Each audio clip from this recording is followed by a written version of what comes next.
Bienvenue de nouveau. Dans l'épisode d'aujourd'hui, nous allons voir comment faire certaines annotations générales pour le plan. Donc, parmi les choses les plus de base à apprendre, c'est d'identifier les chambres. Les identifications des chambres ici, c'est fait d'une façon quand même assez facile dans l'architecture. On va aller dans Chambre. Revit, elle va reconnaître tout seul les limites de la chambre selon les murs. Les murs, les ouvertures des fenêtres et portes, tout ça il reconnaît comme limite de chambre. Maintenant, quelqu'un peut me dire, mais qu'arrive-t-il si j'aimerais identifier une zone comme une chambre, même s'il n'y a pas de mur? Donc, dans ces cas-là, ce n'est pas très compliqué. Il y a une façon de le faire. Donc, ici, il y a un dédoublement de chambre, pas de problème. Donc, on a fini. Dans ce cas-là, s'il n'y a pas de mur, vous avez ici un outil qui s'appelle Room Separator. Il s'agit tout simplement de dessiner une ligne qui va séparer la chambre. Donc, admettons que cette pièce, on veut qu'elle soit séparée en deux. Donc, on va mettre ça ici. On va aller, par exemple, c'est comme si on veut considérer la couper en deux pour une raison ou une autre. Donc, si on met ici une ligne, donc, dans ces cas-là, cette ligne, même si elle est invisible maintenant, elle va jouer ce rôle. Vous voyez, là maintenant, ça c'est une chambre et ça c'est une autre chambre. Ça devient comme deux chambres séparées. Euh, donc, ici, il semble manquer le tag. Donc, ici, vous avez tag room. Si jamais le tag n'est pas là, vous pouvez tout simplement aller le chercher. Donc, on va le placer à un endroit où il sera bien lisible. Ça. Et maintenant, je peux aller nommer les chambres. Donc, cette chambre-là, je peux l'appeler entrée. Donc, comme vous voyez, généralement, on n'écrit pas juste du texte pour identifier les chambres, mais vraiment, on fait une identification réelle. Donc, ici, disons café. Je ne sais pas c'est quoi là, mais c'est juste pour montrer l'idée. Et ici, salle de conférence. Très bien. Je vais vous montrer maintenant aussi une chose importante. Vous voyez comment la superficie est placée en mètres carrés et en pieds carrés. Donc si on sélectionne ça et on va dans le Anno Tag Room Medium, donc maintenant vous comprenez que tout ça vous pouvez le changer. Vous pouvez aller dans la famille de ça qui se trouve en bas, comme on a vu dans le dernier épisode. Vous pouvez aller dans les familles, aller chercher les Anno Tag Room Medium et complètement les changer. Vous pouvez lui mettre un rectangle autour, le colorer, changer les infos, créer d'autres tags. Il est possible de créer d'autres infos si vous voulez.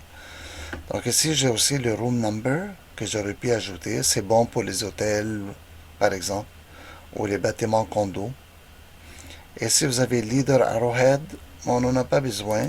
Mais dans certains cas, admettons que les pièces sont trop petites et vous voulez mettre le nom dehors et le pointer avec une flèche, dans ce cas-là, c'est utile d'activer les leader lines. Donc, tu l'actives et comme ça, quand tu le places dehors, tu vas avoir un leader line qui pointe vers l'endroit où tu es. Ok, donc ça règle le premier problème. Maintenant, il se peut que des fois, on a besoin d'écrire un texte supplémentaire, comme par exemple des annotations, écrire des informations. Donc ici, on peut juste prendre le texte en annotate. On prend le texte et on peut écrire ici, par exemple, on va choisir premièrement un texte. Donc ici, le plus petit que j'ai, c'est 2 mm. Donc je peux prendre de 2 mm, faire Edit Type, dupliquer, aller le faire à nouveau de 1.5 mm, c'est très important de dupliquer, et changer la hauteur ici à 1.5.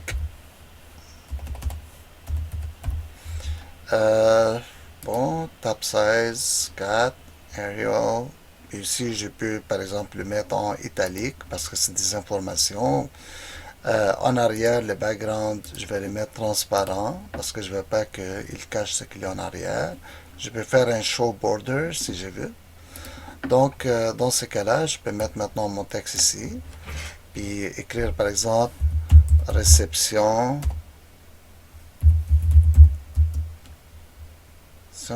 exclusive ou bon, espace exclusif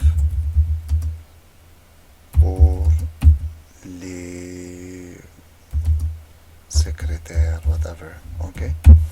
Donc, c'est juste pour comprendre que là, vous pouvez placer plusieurs notes ici et là, dépendamment des besoins de ce que vous avez besoin d'écrire. Ça, c'est très courant. L'autre chose qu'on utilise beaucoup, c'est de mettre, par exemple, un tag qui pointe sur quelque chose et tous ces tags-là, on va mettre un tableau à droite ou à gauche sur la feuille qui explique les détails. Donc ça, je vais vous montrer comment créer un tag de ce type. Avant d'aller dans l'histoire des tags, il y a d'autres informations importantes à savoir. Par exemple, disons que ces salles de classe, il faut qu'on permette à des handicapés de circuler avec facilité. Donc je peux, par exemple, dans annotation, créer une région. Donc ça, c'est une chose importante à apprendre. On a vu les régions solides tantôt, mais il est possible aussi de créer des régions d'hachures de différents types. Donc normalement, vous avez quelques-uns ici. Donc si je regarde les types que j'ai crosshatch, diagonal up, ok, donc j'ai quelques-uns. Je vais prendre des solid black, je vais faire edit type et je vais les dupliquer. Là, moi, comme je vous ai dit, lorsque je vais créer toutes mes régions, je peux créer une dizaine de régions, par exemple. Ils vont toujours commencer par OMB. Donc, ça va être propre à moi. Dans le bureau, ça peut avoir les initiales du bureau. Moi, je vous conseille de faire ça. Et si quelqu'un qui fait, par exemple, des standards pour un bureau, je vous suggère de faire vos standards de bureau, juste à vous. De reconnaître les affaires et de ne pas avoir plein de types, de juste avoir des types que vous utilisez. Donc ici, je vais mettre par exemple zone grise. Zone grise. Et là, je vais mettre 25%. D'accord? Donc zone grise 25%. Et cette zone grise 25%, je vais aller ici. Foreground, solid fill, non. Moi, je ne fais pas ça. Ça, c'est une erreur. Le foreground, il faut toujours le laisser vide. C'est le background qui a le plein. C'est pas le foreground. Donc ici, dans le background, je vais mettre solide. Mais la couleur de solide, je vais mettre un gris de 200. Donc je mets dans les RGB 200 pour chaque. On va dire que ça c'est 25%. Là ensuite, je peux avoir le 150. Ensuite, on va avoir le 100. Donc le 150, ça va être 50%. Le 100, ça va être 75%. Et là, après, on a le noir. Je peux même avoir des 10% lorsque je vais mettre juste un peu de gris. Ça, je vous dirais que c'est vraiment très utilisé dans les bureaux. C'est très important. Et si vous avez l'option de le faire masking ou non masking. Donc, je vais le faire non masking. Comme ça, je peux mettre une zone grise, mais je peux voir quand même mes objets par-dessus. Donc ici, je ne vais pas seulement écrire ça, mais je vais écrire aussi zone grise. Je vais faire un rename. Et ici, je vais écrire non masking.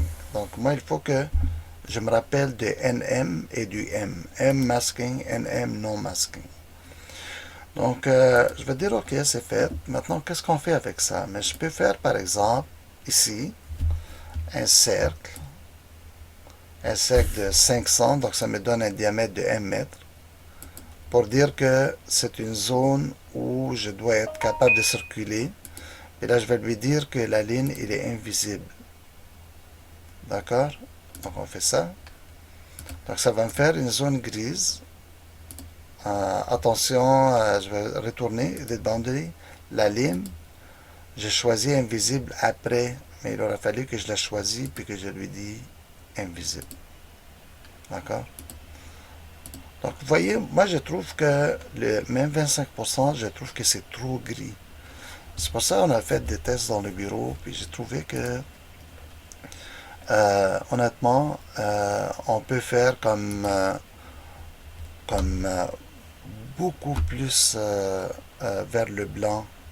Donc je vais aller dupliquer ça et on va aller mettre un 5% ici. J'enlève la numérotation additionnelle parce qu'étant donné que c'est 5%, mais c'est... Là, on va monter ici, comme disons à 250. Attention, 255, c'est complètement blanc. Donc, il faut qu'on aille peut-être à 245. Vous pouvez faire les calculs pour trouver exactement c'est quoi 5% si vous voulez.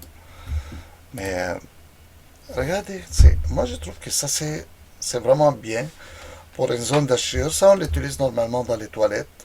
Comme si je m'approche ici, je vois que on ne peut pas passer ici. Vous voyez? Une chaise roulante ne peut pas passer s'il a besoin d'aller par cette chambre. Donc peut-être que ça peut m'aider à décider, par exemple, pour dire que peut-être que cette chaise, ici à cet endroit, il faut l'effacer. Comme ça. Et comme ça, on peut démontrer par ça que c'est possible de circuler. Et peut-être qu'on peut mettre une chaise plus rapprochée pour justement pour les handicapés. Mais au moins ici, on a une zone. Là, on peut avoir plusieurs zones assurées dépendamment de ce qu'on veut montrer. On l'utilise souvent pour les toilettes, pour les salles de bain. Donc ça, c'est une chose très importante. Je vais le faire de nouveau, par exemple. Je vais utiliser le 5% de nouveau. Et je vais mettre une zone avec des lignes invisibles. Par exemple ici. Comme ça.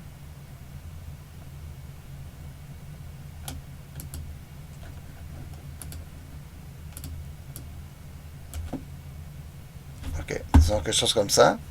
Je vais dire OK. Donc ici, qu'est-ce qui se passe maintenant? J'ai une zone grise comme ça.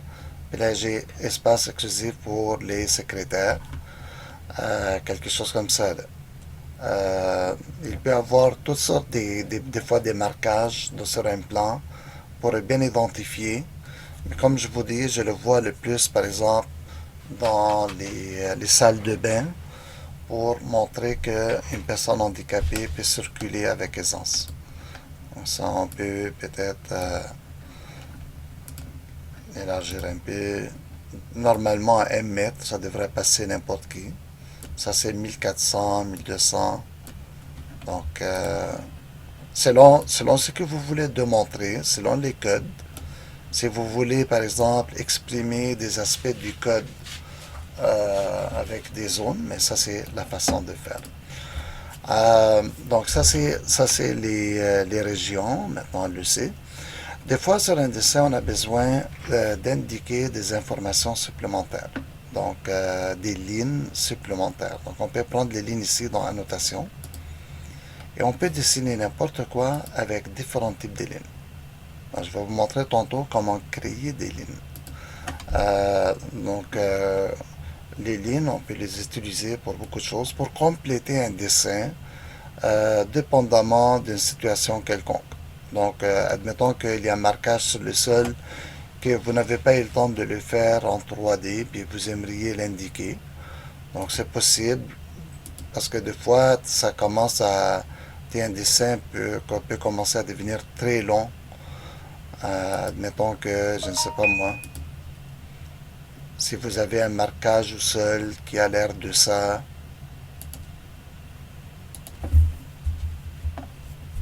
quelque chose de même, puis que ce marquage au sol, c'est peut-être, il peut être un pointillé, donc des fois vous voulez compléter certaines informations que vous ne sentez pas la nécessité de le faire en 3D. Donc vous pouvez compléter votre dessin de cette façon. À savoir une dernière chose dans cet épisode rapide, si vous avez par exemple un texte, et admettons que je vais indiquer cette ligne, je vais par exemple indiquer que trace au sol, par exemple. Alors, on écrit tout le temps en majuscule, mais disons que ça va pas être trace au sol, mais on écrit par exemple joint de contrôle. Oups, encore. point de contrôle. Très bien.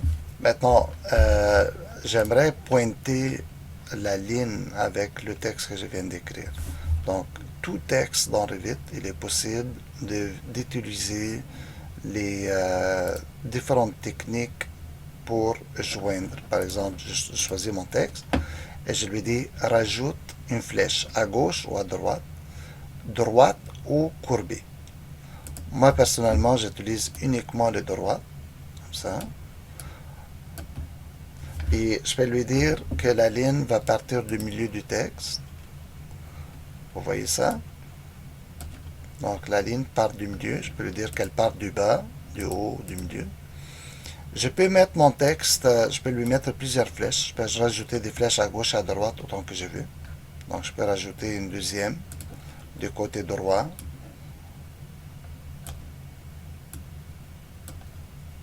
Comme ça. Donc je peux en rajouter. Puis mon texte, étant donné qu'il est sélectionné, je peux lui dire immédiatement, par exemple, de le centrer ou de le placer à gauche, et ainsi de suite. Donc, comme vous voyez, comme ça, on est capable de bien habiller notre dessin, de mettre toutes les informations nécessaires en 2D. Donc, dans le prochain épisode, nous allons voir les tags. Donc, un peu plus tard.